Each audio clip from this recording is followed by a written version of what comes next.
The Battle of Endor was one of the most decisive moments in the galactic civil war, marking a pivotal point in the fate of the galaxy. But what if the outcome had been different? Imagine a scenario where the Galactic Empire emerged victorious, quashing the rebellion in one fell swoop. In this alternate timeline, the galaxy would find itself under the unrelenting grip of the Empire, reshaped by the consequences of this critical battle. The chain of events leading to such a victory, the aftermath, and the galaxy's future under Imperial rule would unfold in a way both fascinating and chilling. As the battle raged in the skies above Endor, the Empire's strategy shifted. The Rebel Alliance, initially believing they had the element of surprise, soon found themselves ensnared in a trap far more elaborate than they could have imagined. The fully operational second Death Star was not merely a weapon but a symbol of the Empire's unyielding might. This time, Palpatine had anticipated every move. The presence of the Rebel fleet was foreseen, and even the ground assault on the shield generator had been accounted for. The Empire's ground forces, reinforced by elite stormtrooper divisions and mechanized support, crushed the Rebel incursion on Endor's forest moon. Without the destruction of the shield generator, the Rebel fleet remained vulnerable, unable to exploit the Death Star's single weakness. Meanwhile, in the throne room aboard the station, Luke Skywalker's confrontation with Darth Vader and Emperor Palpatine took a dark turn. Luke, resisting the lure of the dark side, still underestimated the power of the Emperor's manipulations. Vader, swayed by his master's promises and a renewed sense of loyalty, turned against his son, delivering the decisive blow that secured Luke's defeat. The death of Luke Skywalker marked the end of the Jedi's last hope. With no one left to challenge Palpatine's authority, the Empire celebrated its victory. The Rebel fleet was decimated as the Death Star unleashed its superlaser, systematically annihilating their capital ships. Key Rebel leaders, including Admiral Akbar and Mon Mothma, were either captured or killed in the ensuing chaos. The remaining Rebel forces were scattered, leaderless, and demoralized, effectively bringing the galactic civil war to an end. The galaxy's response to this Imperial victory was immediate and profound. Worlds that had previously harbored sympathies for the rebellion now found themselves under the watchful eye of the Empire's expanded military presence. The Imperial Navy, emboldened by its triumph, established a formidable blockade around strategic planets, ensuring that any remaining insurgents would be isolated and starved of resources.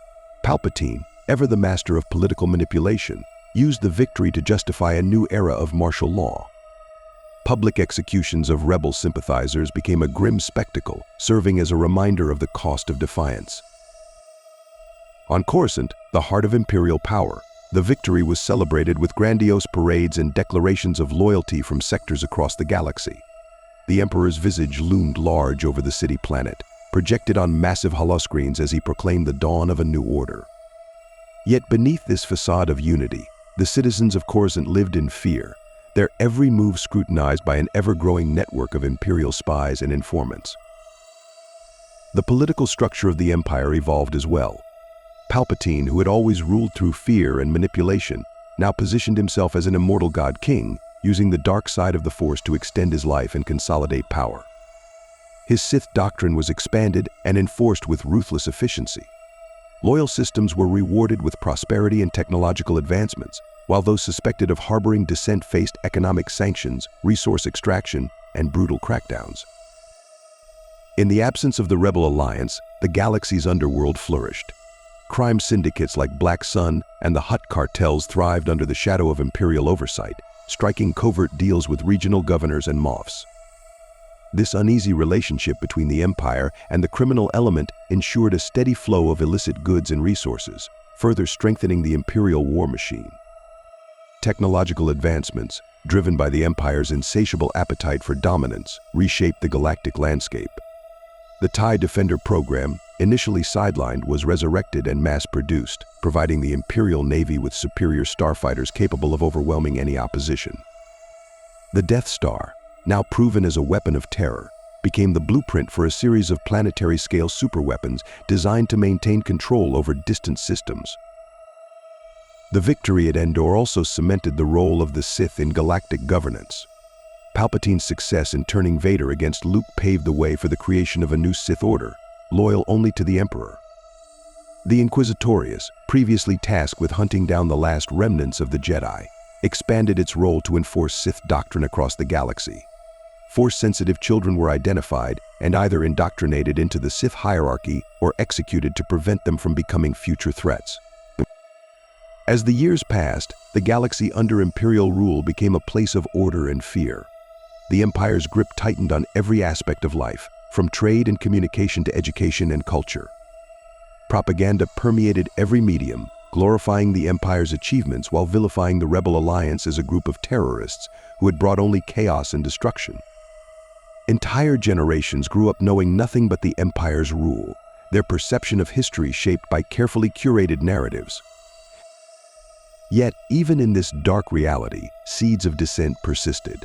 Small, fragmented resistance cells continued to operate in the shadows, refusing to accept the Empire's rule. These groups, while lacking the cohesion and resources of the former Rebel Alliance, kept the spirit of rebellion alive, striking at key Imperial targets in acts of sabotage and defiance. The Empire's inability to completely eradicate these pockets of resistance revealed a fundamental truth: the desire for freedom could never be fully extinguished. The galaxy, vast and diverse, remained a complex tapestry of loyalty and rebellion, prosperity and oppression. The Empire's victory at Endor ensured its dominance, but it also set the stage for a prolonged and bitter struggle between those who sought to maintain control and those who yearned for liberation. In this alternate timeline, the battle for the soul of the galaxy was far from over, its outcome shaped by the indomitable will of its countless inhabitants. Despite the Empire's overwhelming victory at Endor, their triumph came at a cost. The remnants of the Rebel Alliance, scattered and demoralized, were not entirely eradicated. Survivors fled to the Outer Rim, the unknown regions, and other uncharted territories, places where the Empire's reach was thin. These isolated pockets of resistance began a slow and arduous process of regrouping, their resolve hardened by the devastation they had witnessed. In the core systems, the Empire's rule became increasingly totalitarian. The bureaucracy expanded to enforce the Emperor's decrees, with moffs and governors wielding near absolute power over their territories. Palpatine instituted a policy of regional oversight, appointing loyalists to oversee entire sectors of the galaxy. These figures, armed with the authority to crush dissent, maintained a ruthless grip on their domains. Planetary populations were subjected to rigorous surveillance, their every movement monitored by advanced droids and informant networks.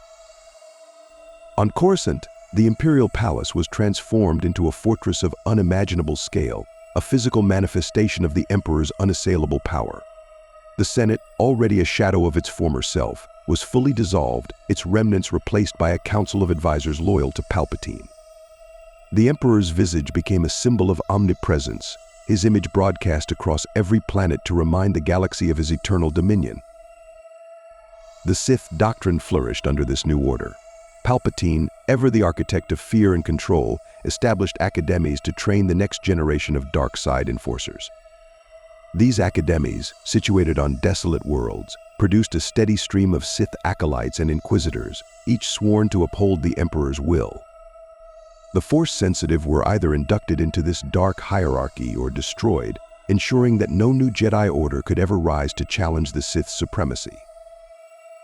The Imperial military expanded at an unprecedented rate. Shipyards on Quat, Fondor, and Corellia operated around the clock, churning out Star Destroyers, TIE Defenders, and other instruments of war. The Death Star project, once seen as a singular weapon, evolved into a broader initiative. Two new superweapons, each more terrifying than the last, were developed in secret facilities scattered throughout the galaxy. These weapons, capable of obliterating entire fleets or vaporizing planets, served as the Empire's ultimate deterrent against rebellion. Meanwhile, the galactic economy was restructured to serve the Empire's war machine. Resource-rich planets were exploited to their breaking point, their ecosystems irreparably damaged in the pursuit of raw materials. Slave labor became a cornerstone of the Imperial economy, with entire populations subjugated and forced into servitude. The Wookiees of Kashyyyk, the Twi'leks of Ryloth, and countless other species were pressed into labor camps, their suffering fueling the Empire's insatiable hunger for expansion. Yet, even in the face of such oppression, hope lingered. The remnants of the Rebel Alliance, though fragmented, began to rebuild in the farthest reaches of the galaxy. Led by figures like Leia Organa and Han Solo, who narrowly escaped Endor, these resistance groups maintained the fight for freedom. Their efforts were supported by sympathetic worlds that secretly aided the rebellion, providing safe havens, supplies, and intelligence. Over time, these resistance cells adapted their strategies. They relied on guerrilla tactics, sabotage, and espionage, avoiding direct confrontations with the Empire's overwhelming forces. Their operations targeted key Imperial installations, supply lines, and communication networks, creating chaos and disruption wherever possible. Though their victories were small, they served as a constant reminder that the Empire's grip was not absolute. In the shadows, a new figure emerged, an enigmatic leader whose identity was shrouded in mystery. This leader, known only by the codename Phoenix, began to unite the disparate resistance groups under a single banner. Through charismatic leadership and tactical brilliance, Phoenix orchestrated a series of daring missions that reignited the spark of rebellion across the galaxy. The Phoenix symbol, emblazoned on starships and resistance strongholds, became a beacon of hope for those who dared to dream of a galaxy free from tyranny. As the resistance gained momentum, cracks began to appear within the Empire itself. Ambitious moffs and governors, driven by greed and the desire for power, started to vie for influence, leading to internal conflicts and betrayals. The Emperor, though still feared, found it increasingly difficult to maintain absolute control over his vast empire. These power struggles weakened the Empire's cohesion, creating opportunities for the resistance to exploit. On the fringes of the galaxy, new alliances were forged. The resistance found unexpected allies in the Chiss Ascendancy, a mysterious and highly advanced civilization from the unknown regions. Led by the brilliant tactician Thrawn, the Chiss provided the resistance with vital intelligence and resources, recognizing the threat that the Empire posed to all who valued sovereignty and independence. The tide of the conflict began to shift. What had once been a scattered and desperate rebellion evolved into a formidable coalition. This coalition, known as the Free Galaxy Alliance, combined the strengths of various species, cultures, and technologies, creating a diverse and resilient force. They launched coordinated strikes against key Imperial targets, disrupting supply chains, liberating enslaved populations, and reclaiming occupied territories. The Empire responded with unrelenting brutality. Entire worlds were subjected to the Emperor's wrath, their populations decimated as a warning to others. However, these acts of terror only strengthened the resolve of the resistance, fueling their determination to see the Empire fall. The galaxy, once divided, began to unite under a common cause: the pursuit of freedom and justice. As the conflict escalated, the galaxy stood on the precipice of a new era. The battle between the Empire and the Free Galaxy Alliance would determine the fate of trillions. The Empire, though mighty, faced an enemy that had learned from its past mistakes, an enemy that understood the value of unity, courage, and sacrifice. Despite the growing strength of the Free Galaxy Alliance and their determined efforts to challenge Imperial dominance, their fate was sealed by a power they could not fully comprehend. Emperor Palpatine, or Darth Sidious, was no mere political despot. He was the embodiment of the dark side, a Sith Lord whose mastery of manipulation and foresight extended far beyond the battlefield. Unknown to even his most loyal followers, Sidious had long prepared for the possibility of his physical demise. Deep within the dark recesses of the galaxy, on the storm-shrouded world of Exegol, he had established a secret contingency plan. There, in ancient Sith laboratories, the Emperor's essence was preserved, and a vast network of cloning facilities churned ceaselessly. These dark installations were filled with arcane technologies, merging Sith alchemy with cutting-edge genetic engineering, ensuring Sidious could rise anew should his corporeal form ever be destroyed. This contingency was no idle insurance policy. Sidious had meticulously groomed a fleet of vessels, known as the Final Order, each equipped with devastating planetary annihilation weaponry. These ships, hidden in the depths of Exegol's labyrinthine shipyards, represented a power so immense that even the Death Star paled in comparison. The Emperor's reach extended beyond death, as his consciousness could inhabit new bodies, allowing him to perpetuate his rule indefinitely. The Free Galaxy Alliance's victories, though commendable, were ultimately inconsequential. They could sabotage supply lines, liberate occupied systems, and even rally the galaxy's downtrodden. But their efforts were aimed at an empire whose true power lay not in its fleets or armies, but in the indomitable will of its dark master. Sidious wielded the Force not as a tool of combat alone, but as a means of subjugation on a cosmic scale. His influence was woven into the very fabric of the galaxy's fate. Even in the face of the Alliance's growing unity, Sidious's strategic brilliance and dark foresight left no avenue for true rebellion. The Sith eternal cultists, sworn to serve their resurrected master, maintained his vision in secret. Through them, the Emperor's resurrection would be seamless, each iteration of his rule more ruthless and cunning than the last. His mastery of cloning technology ensured that death was but a momentary inconvenience, a step in a grander design of eternal dominance.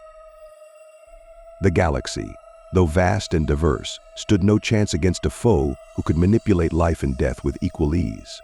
The Free Galaxy Alliance, for all its bravery and resourcefulness, could never hope to fully eradicate the Sith's presence. Sidious's return was inevitable, his reign unending.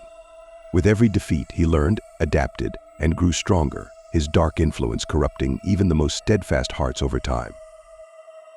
In this timeline, the dream of freedom flickered briefly, but the shadow of the Sith would forever loom over the galaxy. Sidious, the Dark Architect, ensured that resistance was futile, for as long as the dark side endured, so too would his empire.